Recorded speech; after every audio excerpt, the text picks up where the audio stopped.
The observation deck of the Wandering Star offered a panoramic view of the Andromeda relay station, but Lyra wasn't interested in the swirling nebulae outside. Her golden eyes were fixed on the human in the corner, the strange pink-skinned biped who had joined their crew 3 cycles ago.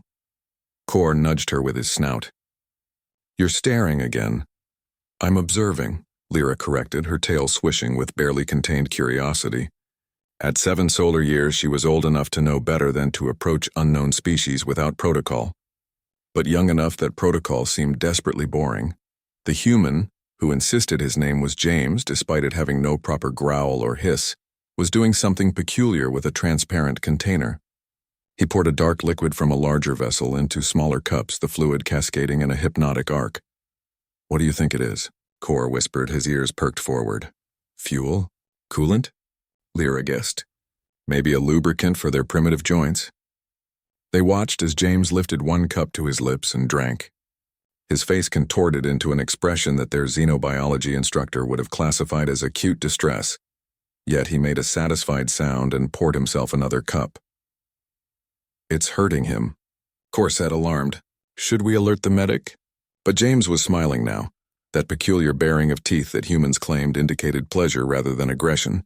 He set the cups on a tray and began walking toward the rec room where the senior crew gathered. Lyra made a decision. "We're following him." Lyra, no, but she was already moving, her paws silent on the deck plating. Kor huffed in resignation and followed. They were cubs of the Valrex species, lean, furred bipeds with a reputation for excessive caution. Following a potentially toxic human beverage ritual definitely violated that reputation. They slipped into the rec room behind a cargo container just as James set his tray down. Captain Theron, their ship's master and Lyra's distant uncle, accepted a cup with his 4-fingered hand. "What is this, human?" Theron rumbled. "Coffee," James said proudly. "I finally got the synthesizer calibrated. Took me 3 weeks, but it tastes almost like home." Lyra watched, fascinated, as the captain sniffed the cup and immediately recoiled. "This smells like industrial waste mixed with burnt plant matter." James laughed, that peculiar barking sound humans made. "Yeah, that's coffee, all right. And you? Drink this voluntarily?" "Every morning." "Well, morning by Earth standards. It's tradition."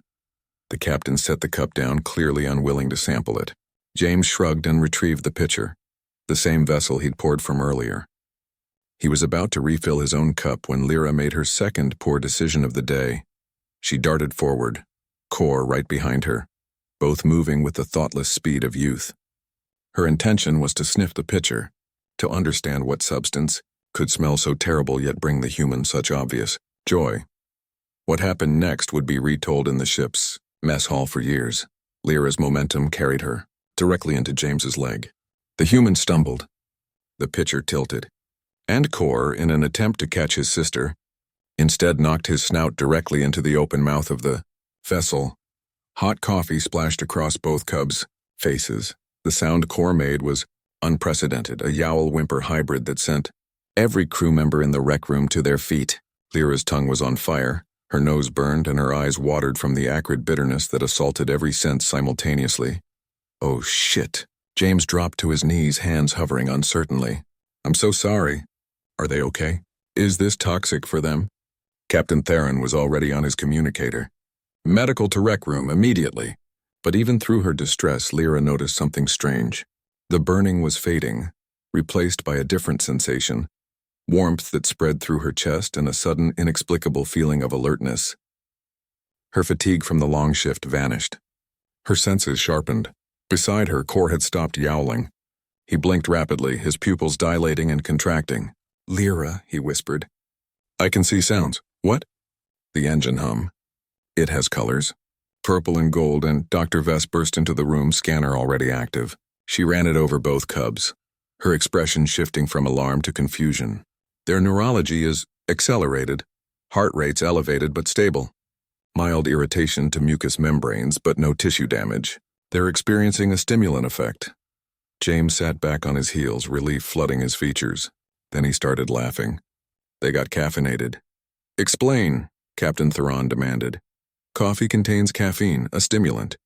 For humans, it increases alertness and focus. Looks like it works on Valrex physiology, too. maybe even better than it works on us. Lyra's tail was no longer swishing with curiosity. It was vibrating. Captain, I have 17 ideas for optimizing our sensor array efficiency. Also, I can definitely run a full diagnostic on the navigation system. Right now. I should do it right now. Cor was nodding so rapidly his ears were a blur. I'll help. We can recalibrate the drift compensators. All of them. Before the next jump. The senior crew members stared at the two cubs who were now practically bouncing on their paws with manic energy. Dr. Vess checked her scanner again. The effect should wear off in approximately 6 hours. 6 hours? Lyra and Cor said in unison, then looked at each other and grinned. Captain Theron rubbed his temples, a gesture he'd learned from James. Human, is this substance addictive? James considered. Well, I mean technically, forget I asked. The captain held up a hand. Dr. Vess, monitor them. If this coffee proves non-harmful to Valrek's physiology. He paused, watching Lyra sketch complex mathematical formulas in the air with her claw. We may have accidentally discovered the productivity solution to our perpetual understaffing problem. Over the next 6 hours, Lyra and Cor reorganized 3 cargo bays, completed 2 weeks of maintenance logs, and redesigned the rec room furniture arrangement 4 times before being physically restrained and sent to their quarters. When they finally crashed, sleeping for 14 straight hours, James left 2 small cups by their beds. A note in careful standard script read, "Welcome to coffee culture.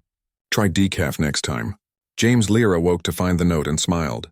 Humans, she decided, might be weird, slightly chaotic, and possessed of beverages that tasted like starship exhaust. But they certainly made life interesting.